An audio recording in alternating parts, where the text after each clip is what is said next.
अस्सलाम वालेकुम स्टूडेंट्स, कैसे हैं आप सब? होप आप सब ठीक होंगे। आज की हमारी वीडियो का टॉपिक है लिमिटिंग रिएक्टेंट। ठीक है, बहुत सारे बच्चों को एफएससी लेवल पर या फिर एमडी गेट में इस लिमिटिंग रिएक्टेंट के बहुत ज्यादा क्वेश्चंस होते हैं जो समझ नहीं आ रहे होते हैं। और अगर आप एमडी गेट की लेवल की बात करेंगे तो बहुत सारे क्वेश्चंस इधर से आते हैं। ये टॉपिक मोस्ट इंपॉर्टेंट टॉपिक है एमडी गेट के हवाले से भी और एफएससी के हवाले से भी। अच्छा, वीडियो स्टार्ट होने से पहले अगर आपने अब तक हमारे चैनल को सब्सक्राइब नहीं किया है तो आज जाके हमारे चैनल को सब्सक्राइब करें ताकि आपके पास और भी ज्यादा इंफॉर्मेटिव वीडियोस की नोटिफिकेशंस आती रहें।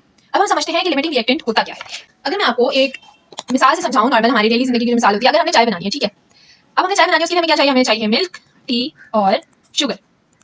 अगर हमारे पास दूध के हैं 10 गिलास, ठीक है, 10 कप, और चाय की पत्ती हमारे पास इतनी है कि उससे 5 कप चाय बन जाएगी, और शुगर इतनी है कि 3 कप चाय बन जाएगी। अब हम चाय जो है वो बनाना स्टार्ट हुआ है।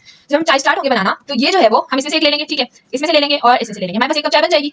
ठीक है, अब हम दूसरी चाय बना रहे हैं, फिर हम इसमें से ले लेंगे, दोबारा इसमें से और दोबारा इसमें से, फिर हमारे पास 1 और कप चाय बन जाएगी। अब ये कितना बचा? ये बचा 8, ये कितना बचा? ये बचा 3, और ये कितना बचा? 2। सही, अब हम वापस से लेंगे, हमें 3 कप और 1 कप और चाय बनानी है, तो हमारे पास 1 और कप चाय बन जाएगी। ठीक है, अब कितना बचा? ये बचा 7, ये कितना बचा? ये बचा 2, ये कितना बचा? ये खत्म हो गया। ठीक है, 2 था, हमने ले लिया, वो तो 1 बच गया। सही, अब ये खत्म हो गया। अब जब हम चाय बनाना चाहेंगे तो हम चाय नहीं बना सकेंगे। क्यों? वो चाय जो है वो मीठी नहीं बनेगी, सही चाय नहीं बनेगी, क्योंकि हमारे पास शुगर की जो क्वांटिटी है वो कम हो गई है। तो इस रिएक्शन में वो रिएक्टेंट जो कंपोज हो जाए जल्दी, जो जल्दी खत्म हो जाए, उसको कहा जाता है लिमिटिंग रिएक्टेंट। इस तरीके से जैसे यहाँ पे शुगर है तो चाय बनाने के लिए हमें 3 चीजें चाहिए थी। फॉर एग्जांपल एक रिएक्शन है जिसमें 3 चीजें नीड है, इन तीनों चीजों की नीड है, और उसमें शुगर जो है वो लिमिटिंग रिएक्टेंट है क्योंकि ये पहले खत्म हो गया। सही है, उसको कहा जाता है लिमिटिंग रिएक्टेंट। होप्स आपको अब जो है वो अपने जबान में समझ आ जाएगा कि लिमिटिंग रिएक्टेंट होता क्या है।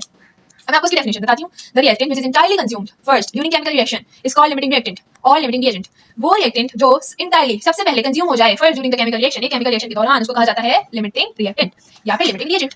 इसकी एक और डेफिनेशन है कि the reactant which produce least mole of the product is known as limiting reactant. वो रिएक्टेंट जो सबसे ज्यादा लीस्ट मोल प्रोड्यूस कर रहा है, सबसे ज्यादा कम मोल प्रोड्यूस कर रहा है, उसको कहा जाता है लिमिटिंग रिएक्टेंट। ठीक है, अच्छा, अगर ये मैं आप लोगों की न्यू बुक की एग्जांपल नंबर 1.15 करवा रही हूँ। Combustion of ethene and air to form carbon dioxide and water is given in the following equation. Ethene plus oxygen form करें carbon dioxide plus hydrogen. Ethene का 1 मॉलिक्यूल है, oxygen के 3 moles हैं, carbon dioxide के भी 2 मोल हैं और water के भी 2 मोल हैं। फिर लिखा है मिक्सचर कंटेनिंग 2.8 ग्राम्स C2H4 यानी कि ethene and 6.4 grams of oxygen is allowed to ignite, identify the mass of carbon dioxide gas will be formed. हमें क्या करना है? Mass of carbon dioxide form करना है। ठीक है, तो इसको हम कैसे सॉल्व करेंगे? तो ये है हमारे पास इक्वेशन। ठीक है, ये हमारे पास है इथीन, ऑक्सीजन, कार्बन डाइऑक्साइड और वाटर। गिवन हम लिखेंगे, ये एफएससी के स्टूडेंट के बच्चों के लिए भी है और एमडी गेट के लिए भी है। अगर जो एफएससी के लेवल पे इसको देख रहा है तो वो गिवन भी लिखेगा, रिक्वायर्ड भी लिखेगा और फिर सॉल्यूशन लिखेगा। बट अगर आप एमडी गेट में हैं तो फिर आप ये सब कुछ नहीं लिखेंगे, बस डायरेक्ट अपना सॉल्यूशन करेंगे। ठीक है, मास ऑफ इथीन हमारे पास गिवन है 2.8 ग्राम, मास ऑफ ऑक्सीजन गिवन है 6.4 ग्राम। रिक्वायर्ड क्या है? रिक्वायर्ड हमें ये है कि मास ऑफ कार्बन डाइऑक्साइड कितना है और हमें बताना है कि इसमें लिमिटिंग रिएक्टेंट कौन सा है। इसका सॉल्यूशन हम जब करेंगे, हमें सबसे पहले ना इक्वेशन में से वो चीज़ें उठा लेनी है जो हमें चाहिए, ठीक है, जिससे हमने निकालना है। अब ये हमेरे पास गिवन है और इससे हमने ये निकालना है। ठीक है ना, अगर हम इसको देखें इक्वेशन को तो हमारे पास ये चीज़ गिवन है और हमने कार्बन डाइऑक्साइड का मास निकालना है, तो हमने इन्हीं 2 चीज़ों को लिख लिया। ठीक है, ये हमें कितनी गिवन है? 2.8। अच्छा, ये हमें कितनी गिवन है? ठीक है, ये हमें गिवन है। अच्छा, अब हमने जो है वो इथीन का जो है वो मॉलिक्यूलर मास निकालना है।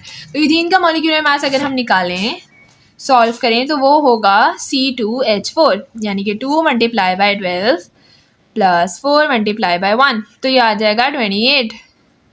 और अगर हम इसी तरीके से 2CO2 का निकालें, तो अगर हम कार्बन डाइऑक्साइड का निकालें तो ये होता है 12 प्लस 2 × 16, तो ये आता है 44। और 44 को मल्टीप्लाई बाय 2 करें क्योंकि कार्बन डाइऑक्साइड के साथ इधर 2 लिखा है, तो हमारे पास आंसर आ जाएगा 88। ठीक है, ये आ गया 88 ग्राम मॉलिक्यूलर फॉर्मूला। अब हमने ये देखना है कि अगर ये 1 ग्राम है तो 1 ग्राम में कार्बन डाइऑक्साइड कितना प्रोड्यूस हो रहा है। तो हम 28 को डिवाइड करेंगे 28 से, तो ये हो जाएगा 1 ग्राम, और 88 को भी डिवाइड करेंगे 28 से। सही है, अब देखें यहाँ पे तो 1 ग्राम है, बट हमें सवाल में कितना गिवन है? हमें सवाल में गिवन है 2.8 ग्राम, तो हम 1 को 2.8 ग्राम से मल्टीप्लाई करेंगे और सेम इसको भी 2.8 ग्राम से मल्टीप्लाई करेंगे, तो हमारे पास आंसर आ जाएगा कि अगर हमारे पास इथीन 2.8 ग्राम हो तो कार्बन डाइऑक्साइड कितनी प्रोड्यूस होगी? 8.8 ग्राम प्रोड्यूस होगी। ठीक है, अब हम देखते हैं दूसरा करके कि अगर हम इसमें, अभी हमने देखा कि इथीन से हम कितनी कार्बन डाइऑक्साइड प्रोड्यूस कर रहे हैं, अब हम देखेंगे ऑक्सीजन से हम कितनी कार्बन डाइऑक्साइड को प्रोड्यूस कर पा रहे हैं। ठीक है, हमारे पास ये ऑक्सीजन है 3O2 2CO2। ठीक है, अब अगर मैं इसका मॉलिक्यूलर फॉर्मूला आपको निकाल के दिखाऊं तो ये हमारे पास है 3O2। ठीक है, 3 मल्टीप्लाई हो रहा है, 3 को अभी हम रहने देते हैं। ठीक है, O यानी कि 16, ऑक्सीजन 16 मल्टीप्लाई बाय 2। ठीक है, और ये हमारे पास ये हो गया और इसको हमने करा 3 से मल्टीप्लाई, तो हमारे पास जो आंसर आएगा वो आएगा 96 ग्राम। कार्बन डाइऑक्साइड का भी हमने पीछे निकाला था 88 ग्राम, अब हमने देखने कि अगर हमारे पास ये 1 ग्राम होगा तो हमारे पास कार्बन डाइऑक्साइड कितनी प्रोड्यूस होगी। तो हम क्या करेंगे, 96 को डिवाइड करेंगे 96 से और सेम 88 को डिवाइड करेंगे 96 से। तो हमारे पास आ जाएगा कि अगर हमारे पास 1 ग्राम ऑक्सीजन होगी तो वो 88 divide by 96 gram carbon dioxide produce करेगी।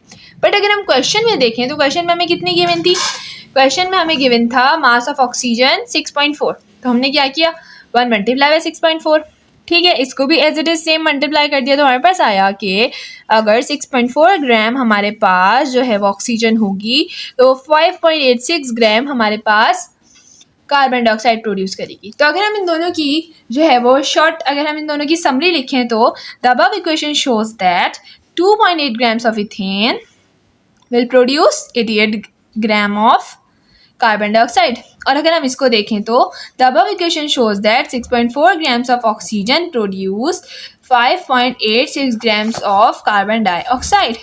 ठीक है, अब ये वाला जो है वो छोटा है और ये जो है वो बड़ा है।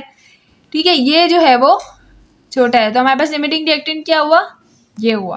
तो इस तरीके से हम जो है बहुत आसानी से मास भी निकाल लेंगे और लिमिटिंग रिएक्टेंट भी निकाल लेंगे। तो अगर आपको वीडियो समझ आई हो तो यस लिख के ज़रूर कमेंट में जाइएगा और इस तरीके से हमारे चैनल को सब्सक्राइब करते रहें ताकि जो है हम लोग एक दूसरे की ग्रोथ में एक दूसरे की मदद करते रहें। शुक्रिया।